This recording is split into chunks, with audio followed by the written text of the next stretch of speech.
There is a man who walks into a room and says nothing. He does not greet anyone. He does not smile. He moves to his position slowly, deliberately, and he sits. And then he waits. Within 60 seconds, the energy in the room has shifted entirely. Conversations die, people glance over, some lean forward, some become visibly uncomfortable. And he has not opened his mouth once. He has not raised a finger. He has not made a single threat or promise. He has done nothing, and that nothing has done everything. What you just imagined is not a scene from a thriller.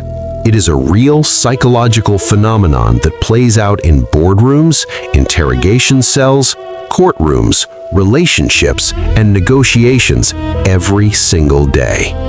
The people who understand it hold power. The people who do not understand it spend their entire lives talking, explaining, justifying, and wondering why no one takes them seriously. This video is about silence, not the absence of words, but the weaponization of them. Not the inability to speak, but the deliberate choice not to. By the end of this, you will understand why the most powerful people in any room are rarely the loudest. You will understand how silence controls perception, dominates emotional dynamics, and extracts information without ever asking a single question. And more uncomfortably, you will begin to recognize how often your own words have been working against you. The human mind cannot tolerate emptiness. This is not a philosophical observation, it is a neurological fact. When silence enters a conversation, the brain registers it as a gap, an unresolved tension, an open loop. And open loops demand closure. Psychologists refer to this as the Zeigarnik Effect, the tendency of the human mind to fixate on incomplete tasks or unresolved situations far more intensely than completed ones. Silence in any social interaction functions as an incomplete task. The other person has spoken. They have sent a signal into the air. And when that signal is not returned, when you offer nothing back, their nervous system begins to work against them. They start filling the void with words, with justifications, with concessions, with confessions. They do your work for you. The discomfort of silence does not belong to both parties equally. It belongs to whoever is less comfortable with uncertainty. And that is almost never the person who chose the silence intentionally. Most people have been socially conditioned since childhood to view silence as a malfunction. A pause in conversation signals awkwardness. Quiet between two people signals conflict. An unanswered question signals aggression. These are cultural programs, and they run automatically. When someone speaks to you and you say nothing, their programming triggers. They assume something is wrong. They assume they have said something incorrect. They begin to self-audit in real time, and in that self-audit, they often reveal far more than they ever intended to. This is the first lesson. Silence is not passive. Silence is a force that acts on whoever is unprepared for it. Every word you speak in a high-stakes situation is a piece of information you have surrendered. Every explanation you offer is a vulnerability you have exposed. Every justification you give is a position you have committed to, a position that can now be challenged, manipulated, or used against you. Most people believe that articulate speech is a form of power, and in certain contexts it is. But in psychological power dynamics, in negotiations, in confrontations, in situations where trust is uncertain or stakes are high, excessive speech is one of the most reliable ways to lose ground. When you talk too much, you telegraph your anxieties. When you rush to fill silence, you reveal that the silence is affecting you. When you over-explain, you signal that you are not confident the other person will accept your position without persuasion, which tells them your position is negotiable. Politicians do this, defendants do this, people in arguments with romantic partners do this. The more defensive a person becomes, the more words they generate. And the more words they generate, the more material the other person has to work with. There is a reason trained interrogators are taught to say less. There is a reason experienced lawyers instruct their clients to answer only what is asked and nothing more. There is a reason experienced negotiators treat silence as a tool rather than a failure. Words give the other person something to respond to. Silence gives them nothing, and nothing is a position from which you cannot be easily attacked. Not all silences are equal. There is a hierarchy, and where your silence sits on that hierarchy determines whether it reads as power or weakness. Understanding this hierarchy is what separates strategic silence from mere awkwardness. At the lowest level is reactive silence, the silence of someone who does not know what to say. This silence is fidgety. It is accompanied by averted eyes, nervous movements, and visible discomfort.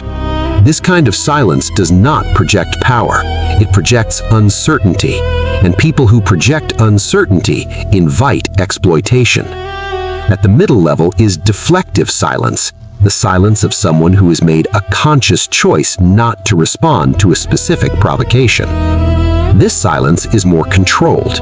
It acknowledges the stimulus without rewarding it. When someone attempts to bait you emotionally and you respond with stillness rather than reaction, you are operating at this level. You are denying them the reaction they need to feel in control. At the highest level is commanding silence, the silence of someone who is in complete psychological command of the situation. This silence does not twitch. It does not break eye contact unnecessarily. It does not signal discomfort in any direction. It simply waits, still and heavy, like a weight placed deliberately on the chest of the other person. This is the silence of someone who has already decided the outcome and is simply allowing the other person time to arrive at the same conclusion.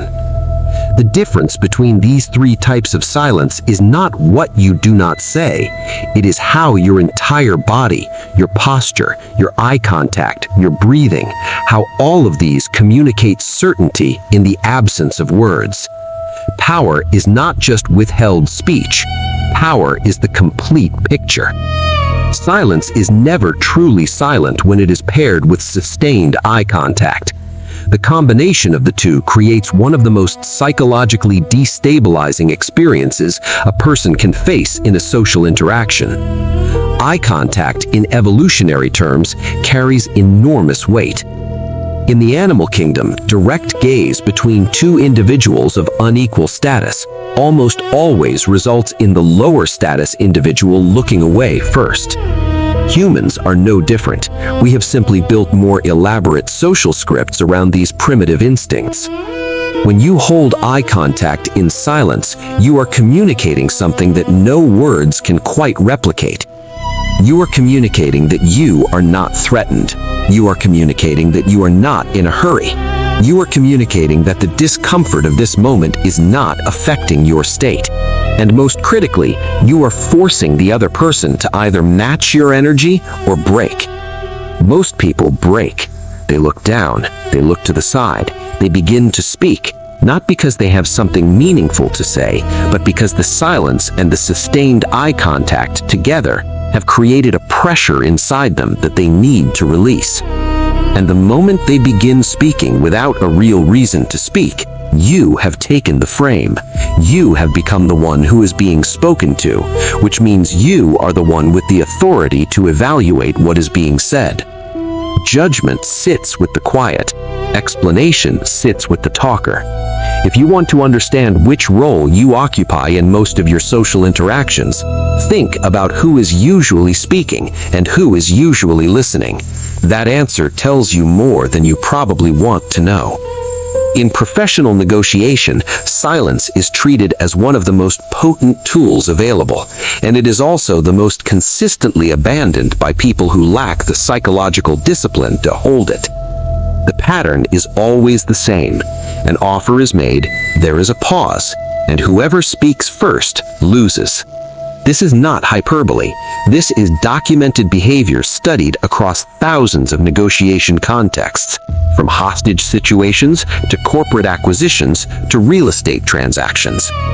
When a proposal is made and you respond immediately, you signal that you were prepared for that proposal, that you found it reasonable enough to engage with quickly. You have told the other side something valuable, that their opening position was within range of your acceptance. But when you respond to an offer with silence, sustained, calm, unbroken silence, something different happens. The person who made the offer begins to doubt it. They begin to wonder if they overplayed. They begin to fill the silence with modifications, qualifications, and often unprompted concessions. They begin negotiating against themselves, which means you don't have to do any work at all. Experienced negotiators know that the first person to feel the discomfort of silence is usually the first person to move toward the other side's position. This is why silence in a negotiation context is not a pause. It is a counteroffer. It is a pressure strategy delivered without a single word.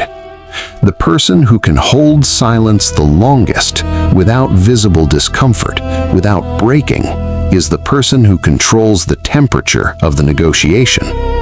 Temperature is everything. The side that controls emotional temperature controls the outcome. In interpersonal dynamics, particularly in close relationships where emotional investment is high, silence becomes a different kind of weapon.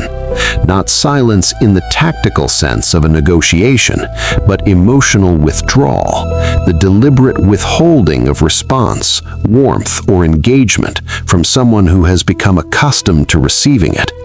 This is one of the most psychologically potent forms of influence that exists in human relationships, and it works precisely because most people cannot distinguish between its strategic use and its abusive misuse.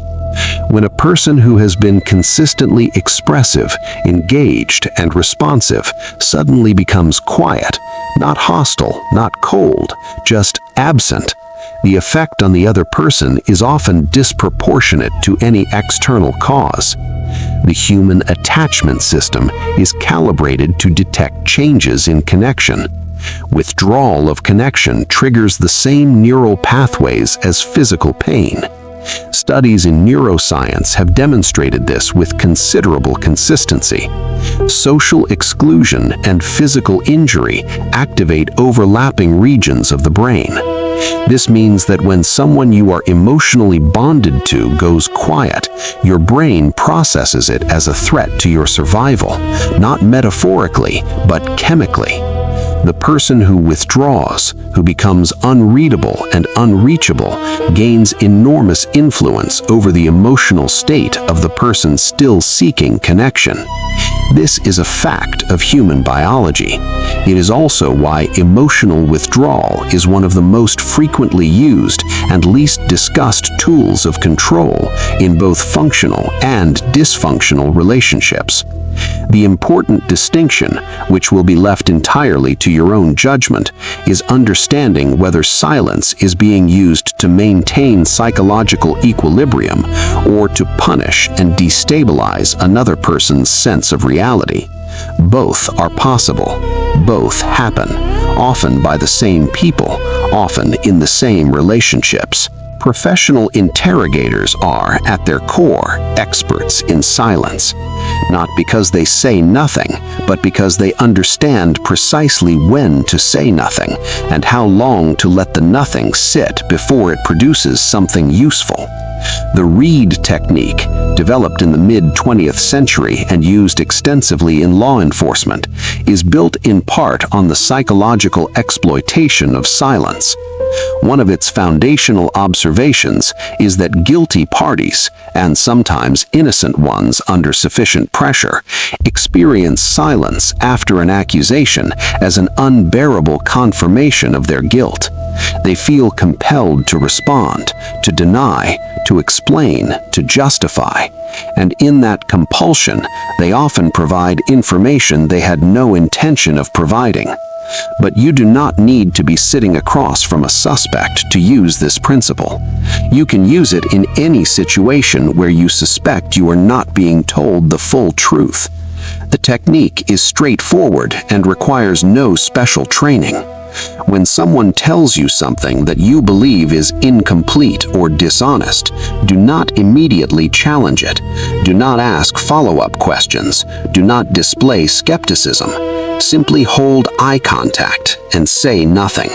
Let the silence sit on their statement like a stone on still water. In most cases, within 15 seconds, the person will begin to speak again. And what they say in that second wave, unprompted, unasked, offered voluntarily into an uncomfortable silence, is almost always closer to the truth than what they said the first time. People do not elaborate when they feel their initial statement has landed well. They only elaborate when they feel uncertain about how it has been received. Your silence creates that uncertainty, and their need to resolve it creates disclosure. This is not manipulation in the theatrical sense. It is simply the application of behavioral pressure through the deliberate withholding of social reward.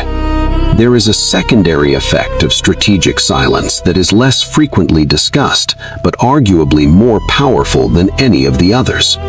When you go quiet in response to someone's behavior or words, you remove yourself as an external reference point.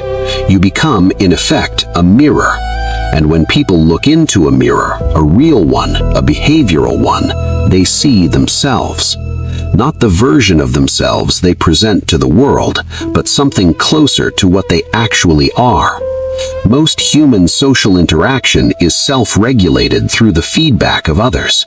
People adjust their tone, their aggression, their honesty, and their performance based on how others respond to them.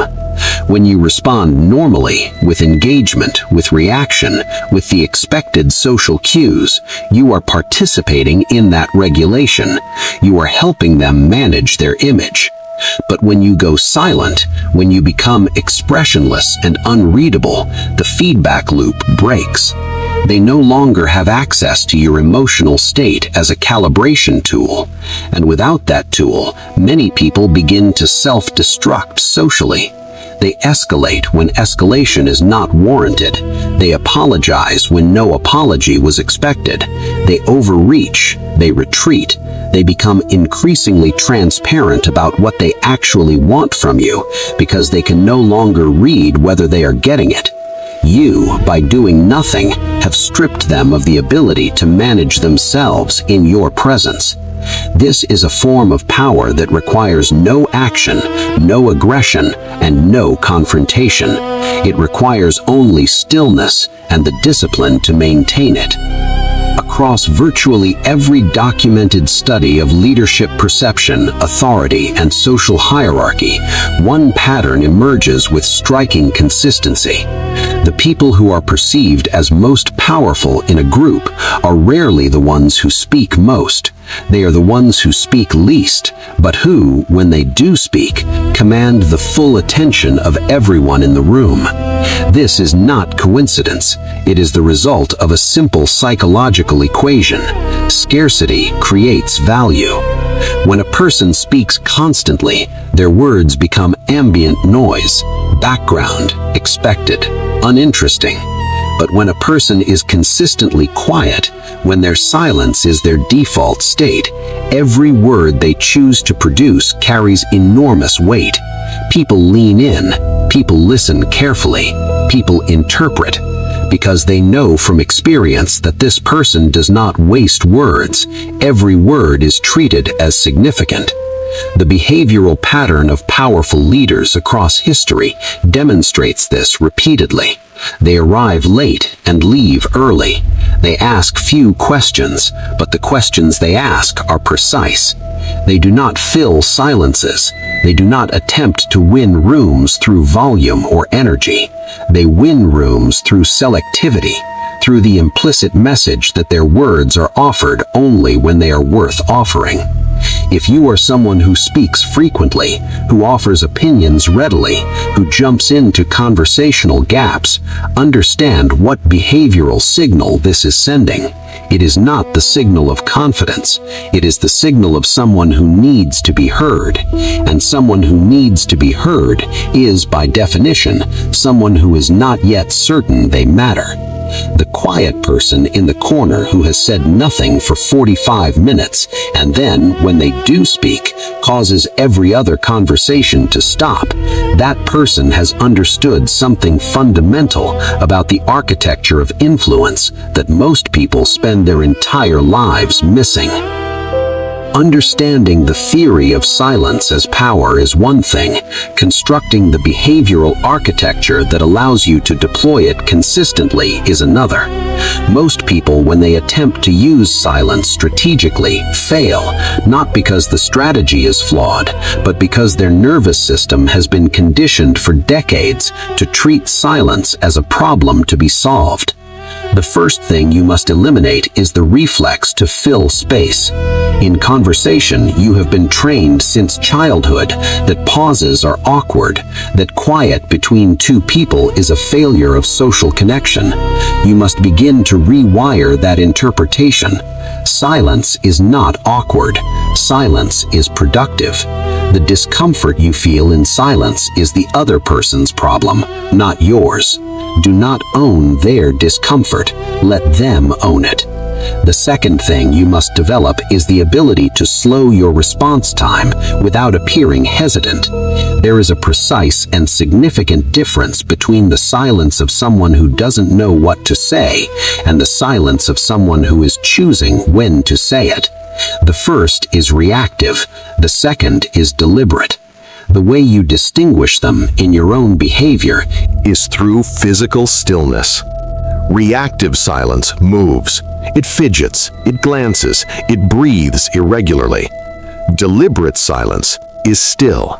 It breathes slowly. It maintains a neutral, unreadable expression.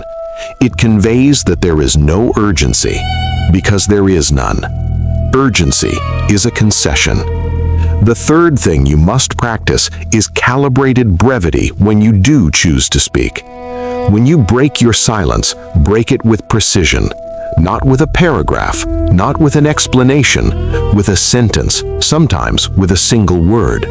Let your response be proportional to your position of power in the interaction, and let the fact that you said so little communicate that you did not feel the need to say more. It would be dishonest to discuss silence as power without acknowledging that everything described in this video has a shadow application. Silence, like all instruments of psychological influence, can be used to understand and navigate, or it can be used to harm. The silent treatment, as it is commonly known, has been extensively documented as a form of emotional abuse when applied within intimate relationships with the specific intent of punishing, destabilizing, or exerting control over another person's emotional state. When silence is used not to regulate yourself, but to regulate someone else through deprivation, when it is used to make someone feel worthless, invisible, or terrified of your emotional withdrawal, it becomes something qualitatively different from the strategic tool discussed here. The difference lies in intent and context. Strategic silence in negotiation, confrontation, or professional dynamics is the withholding of unnecessary speech to maintain a position of clarity and control. Punitive silence in intimate dynamics is the weaponization of emotional connection to inflict suffering and create dependency. Both use the same mechanism. Both exploit the human sensitivity to social exclusion, but their moral texture is entirely different, and the outcomes they produce are entirely different as well. The person who uses silence to remain grounded in high-stakes situations becomes more effective and more trusted over time. The person who uses silence as punishment becomes more isolated, more feared, and eventually more alone. Because even the most conditioned target eventually leaves, and when they do, the person who weaponized silence discovers they have nothing left. Power used to destroy connection is not power. It is fear of connection expressed through control. Know the difference, not for moral reasons, though those exist, but because understanding this distinction is what separates someone who uses these tools effectively from someone who uses them self-destructively. Everything discussed in this video leads to a final, more fundamental idea. Silence is not just a tactic. For the people who truly understand it, silence is an identity. It is a posture toward the world, a settled relationship with uncertainty, with disapproval, with the need for external validation. Most human beings operate from an implicit contract with their social environment. I will behave in ways that generate approval, and in return, I will receive acceptance. This contract is why people speak when they should not, why they explain when silence would serve better, why they justify, perform, and fill every available conversational space with reassurance seeking. The person who has severed that contract, who no longer needs the room's approval to feel stable, communicates something through their silence that cannot be faked and cannot be manufactured. They communicate that they are not waiting for your assessment of them. They communicate that your discomfort with their silence is not their concern. They communicate that they are not here to be understood. They are here to understand. And that posture, that orientation toward the world, is perceived at a level below conscious thought by everyone in the room. It registers before a single word is spoken. It does not require explanation. It does not require performance. It is simply the behavioral residue of someone who has stopped needing your noise in order to feel real. That is not something you build in an afternoon. It is something you build through deliberate practice, through the consistent choice to withhold when withholding serves better than expression, and through the gradual recognition that most of what you have been saying, in most of your conversations, has been for your own comfort, not for any practical effect.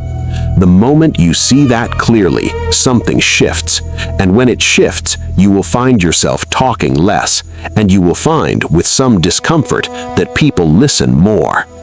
The most dangerous people in any room are not the ones making noise. Noise is need. Noise is visibility seeking. Noise is someone telling you in every syllable they produce that they require something from you, your attention, your agreement, your reaction. The most dangerous people in any room are the ones you barely noticed until you suddenly realized they had been watching the entire time. Watching, processing, waiting. They did not interrupt. They did not compete. They did not perform. They simply allowed everything around them to reveal itself because they understood something that the talkers never do. That a person who is completely comfortable in silence does not need the room to give them anything. They already have everything they came for. The question this video leaves you with is not whether you will use silence. You will. You already do, instinctively, imperfectly, reactively. The question is whether you will ever use it deliberately, and more precisely, whether you are currently someone else's silence, whether in the rooms that matter most to you, someone else is choosing to say nothing and watching you fill the space with everything they need to know. Think about that carefully, and then, for once, say nothing. If you want to go deeper into the mechanics of human behavior, influence, and the psychology of power, subscribe to Behavioral Blueprint. This is where the uncomfortable truths live.